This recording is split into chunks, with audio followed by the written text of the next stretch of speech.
na última quarta-feira fez um mês, né, que o prédio do Congresso, a sede do STF e o Palácio do Planalto foram invadidos. Quase 1.000 pessoas ainda estão presas, suspeitas de participar dos atos de 8 de janeiro. Muitas nem sequer estavam na Praça dos Três Poderes naquele dia. Em sessão do STF, a ministra Rosa Weber voltou a criticar as invasões. Hoje, 8 de fevereiro, completa-se um mês da criminosa invasão da sede desta Suprema Corte, ocorrida em 8 de janeiro último, data que será sempre lembrada para que nunca mais se repita. Bom, já fizemos aqui nos 2 programas anteriores, nesta terceira temporada, né, já falamos muito sobre isso. É obviamente que há criminosos ali envolvidos nesses atos de 8 de janeiro, mas, Constantino, há muita gente inocente, né, que não está tendo direito à defesa, ao devido processo legal, que nem estava na Praça dos Três Poderes. É algo absurdo que a gente tem visto, e agora o governo atual, o governo do PT, impôs o sigilo, né, sobre as imagens das câmeras de segurança do Palácio do Planalto. Não quer a CPI de maneira nenhuma. Nicolas Ferreira, o deputado, vai poder falar um pouquinho sobre essa CPI, CPMI, se for mista. Então, parece que resolveram não investigar nada. Tem quase 1.000 pessoas presas e é uma acusação geral, né, Constantino? Quem nem estava na Praça dos Três Poderes está ali tentando, de alguma forma, preso, né, tentando se proteger, se defender, e tem sido bem difícil. Esse é o ponto principal, né, Lacombe? É a culpa coletiva. Isso é uma coisa de regime totalitário. Eu sou alguém que acredito que o indivíduo é responsável pelas ações. Existe ali um livre-arbítrio, uma volição. Eu nunca aplaudi, ou instiguei, ou defendi esse tipo de coisa. Aliás, eu sempre repudiei vandalismo, quebra-quebra, venha de onde vier. Sempre fiz isso quando era gente da esquerda, MST, MTST, Black Bloc, Antifa, e vou fazer isso quando for em nome de uma suposta direita, né? Direita conservadora não acredita em quebra-quebra, em revolução dessa maneira.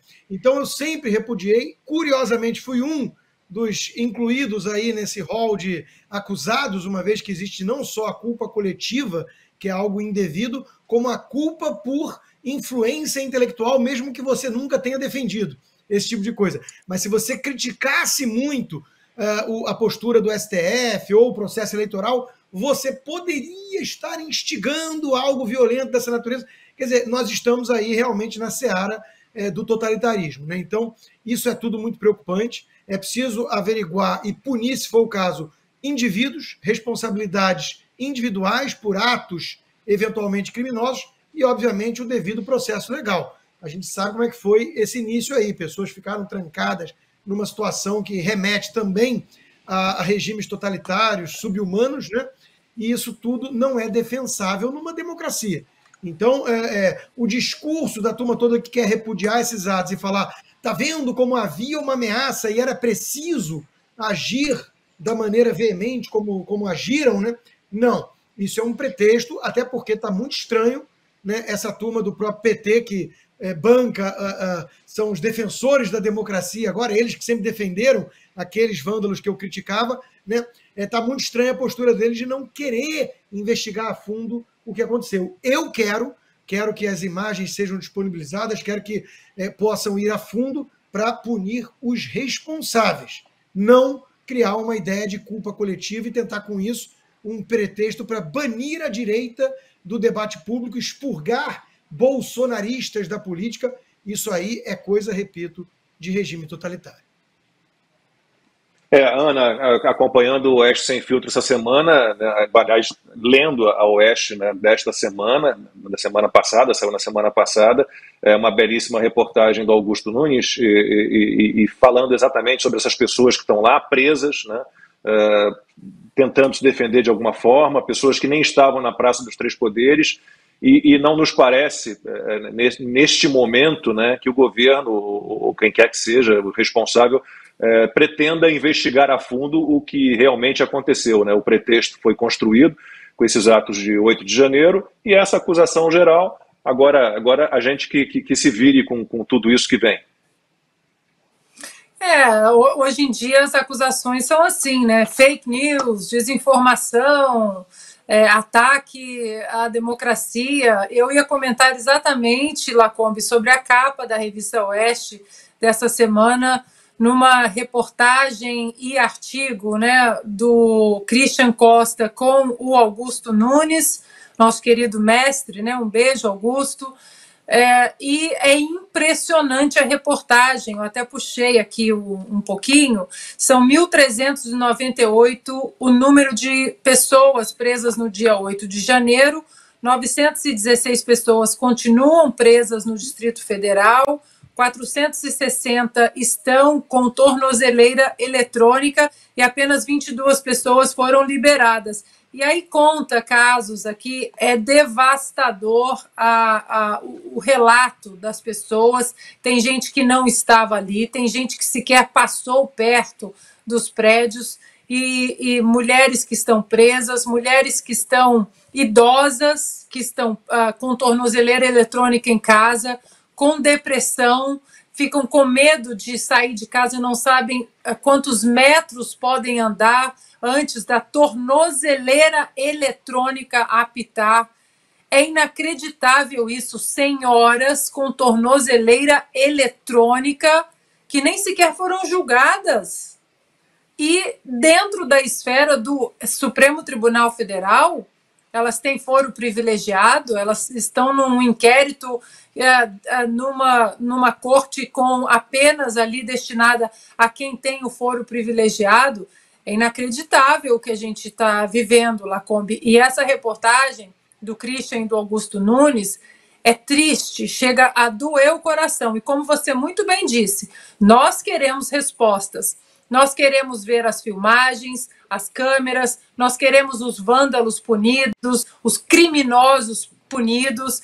E aí entra também, não custa mencionarmos, Lacombe, a confusão em relação a que o próprio senador Marcos Duval trouxe, porque ele disse, e ele foi entrevistado pelo Sem Filtro há 2, 3 semanas, que ele tinha documentos que mostravam que houve prevaricação do ministro da Justiça, Flávio Dino. Depois ele mudou a versão, depois teve aquela confusão da live, e aí ele ia renunciar, não ia renunciar, aí agora ele disse que é tudo parte de um plano. O que está acontecendo? Ele está sendo ameaçado, porque há os tais documentos de que agências de inteligência, 48 órgãos do governo foram avisados. Há uma possibilidade enorme de confusão. São centenas de ônibus, dezenas de ônibus indo para Brasília. É preciso reforçar o policiamento. O que aconteceu naquele 8 de janeiro, que a Praça dos Três Poderes não estava de uma maneira policiada com excesso, né? O que aconteceu com a guarda presidencial, o próprio ex-ministro da Defesa do governo Temer, o Raul Jungmann, disse numa entrevista à CNN ao jornalista William Vac, olha, deu um apagão ali, o que aconteceu? Tem muita pergunta sem resposta. Então, aqui nós queremos exatamente que os vândalos sejam punidos, os criminosos sejam punidos, que a CPI seja instaurada. Por que agora Randolfo Rodrigues não quer a CPI? Zeca Dirceu não quer a CPI? Não vamos perder tempo com isso. Ora, Lacombe, para finalizar, muito estranho também, né, já que muita gente compara o 8 de janeiro com o 6 de janeiro aqui, a invasão do Capitólio. E por que a gente tem que fazer invasão com aspas assim? Porque até hoje, 2 anos depois, as imagens também do Capitólio não foram disponibilizadas para o público. Ninguém sabe dos inquéritos, das investigações. Então é tudo muito estranho, né? Parece que nós estamos diante de um regime totalitário do Beria, né, do implacável chefe lá da inteligência do Joseph Stalin, que ele falava, me mostre o homem e eu encontro o crime. Nicolas Ferreira, nosso deputado federal, diga lá então, o que a gente pode ter como expectativa do Congresso Nacional, da Câmara dos Deputados especificamente, de apoio às investigações? O que pode ser feito? A CPI, o CPMI, isso sai, na sua opinião, deve sair? O que pode ser feito para que a gente tenha respostas para tudo o que aconteceu? Olha, Lacombe, antes de mostrar o papel do Congresso, para minha surpresa, nessas primeiras semanas que eu passei ali em Brasília, eu também tive vários relatos das pessoas falando do mesmo cenário. Pessoas que estão presas de maneira indevida, sem o devido processo legal, sem a ampla defesa, e retomar aqui e deixar bem claro, assim, quando aconteceu as ações, eu também repudiei na internet, né, o ato, e disse que nós temos legitimidade para isso. Afinal de contas, a gente sempre repudiou os atos do MST, do MTST, assim como o Rodrigo Constantino disse aqui anteriormente. Agora, o que está acontecendo, Fábio, existem pessoas que estão presas e não estão tendo o devido processo legal.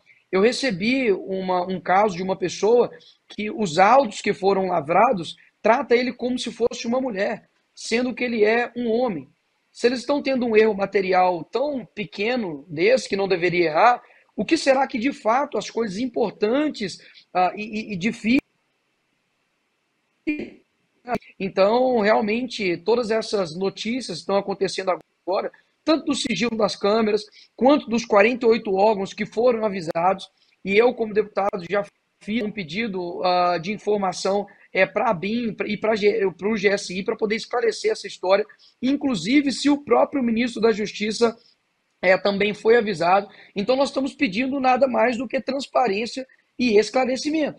Agora, o Congresso, a gente já está recolhendo assinaturas, os deputados, se eu não me engano, já temos mais de 58 assinaturas de deputados federais, ainda falta a parte do Senado e ainda falta bastante deputados da parte da Câmara. Então a gente está trabalhando para que isso seja instaurado. Agora, um fato curioso, não há uma assinatura de um petista. Ou seja, o que está acontecendo que eles não querem, né, fizeram inclusive uma intervenção federal e agora eles não querem mais transparência e esclarecimentos para a população. Então, realmente fica um ponto de interrogação em cima de tudo isso e a gente espera que realmente seja apurado. Caso contrário, o jurídico, a jurisdição no Brasil vai continuar tomando os rumos que vem tomando. Rodrigo Constantino levantou aqui um ponto interessante com relação a como está sendo feito as apurações jurídicas.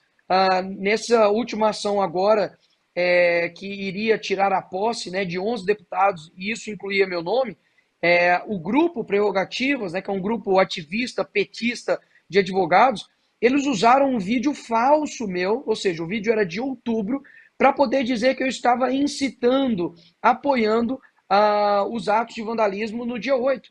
E isso quase chegou ao ponto de tirar a minha posse como deputado federal. Ou seja, hoje, infelizmente, conhecimento jurídico, há relacionamento jurídico. E por isso que câmeras são colocadas em sigilo, é por isso que a gente não tem esclarecimentos a respeito do que de fato aconteceu naquele dia. Então a Câmara vai, e os deputados, estamos correndo atrás das assinaturas para que a gente consiga instaurar essa CPMI, que é uma comissão de parlamentar mista, né, de inquérito, para que tanto o Senado quanto a Câmara façam parte dessa apuração.